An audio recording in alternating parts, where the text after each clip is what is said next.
Welcome to prime pages. నేను మీ Chandrasekhar Kandavalli. Kollywood శంకర్ను care చేయట్లేదు. పరిస్థితులు చూస్తుంటే రామ్ చరణ్ హీరోగా నటించిన గేమ్ చేంజర్ ఫ్లాప్ తరువాత శంకర్ను కోలీవుడ్ కేర్ చేయటం లేదని తెలుస్తుంది.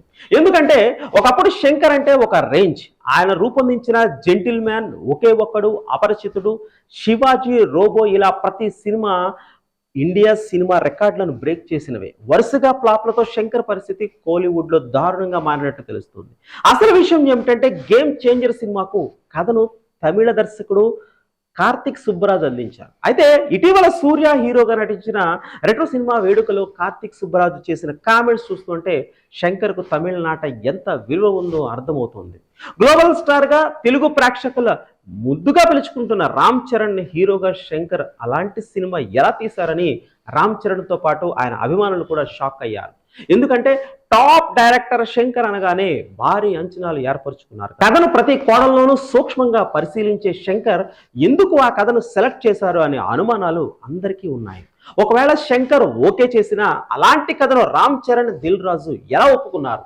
రామ్ చరణ్ ముందు కథ వినలేదా అని క్రిటిక్స్ రాశారు. అయితే ఇక్కడే ఉంది తిరకాసు. శంకర్ మొదట కథ చెప్పిన తరువాత ఎవరు ఆ కథలో ఇన్వాల్వ్ కాకూడదని అగ్రిమెంట్లో మెన్షన్ చేశారు. దీనిపై ఆ మధ్య కూడా కొంతమంది నిర్మాతలతో చిన్నపాటి మనస్పర్ధలు వచ్చాయి. తమిళనాట ఇది తెలిసిన శంకర్ను ప్రొడ్యూస్ చేయడానికి ఎవ్వరు ముందుకు రాని సమయంలో దిల్ రాజు గారు తెలుగు సినిమాకు తీసుకువచ్చారు అని తమిళ్ చెబుతున్నారు. అయితే కార్తిక్ సుబ్బరాజు ఏమన్నారు అనే విషయానికి వస్తే కార్తిక్ సుబ్బరాజు సెపరేట్గా ఒక ప్రెస్తో మాట్లాడుతూ నేనిచ్చిన కథ సూపర్గా ఉంటుంది. శంకర్ మరి కొంతమంది దర్శకులతో కూర్చుని ఆ కథను కలగోర గల్పు చేశారు.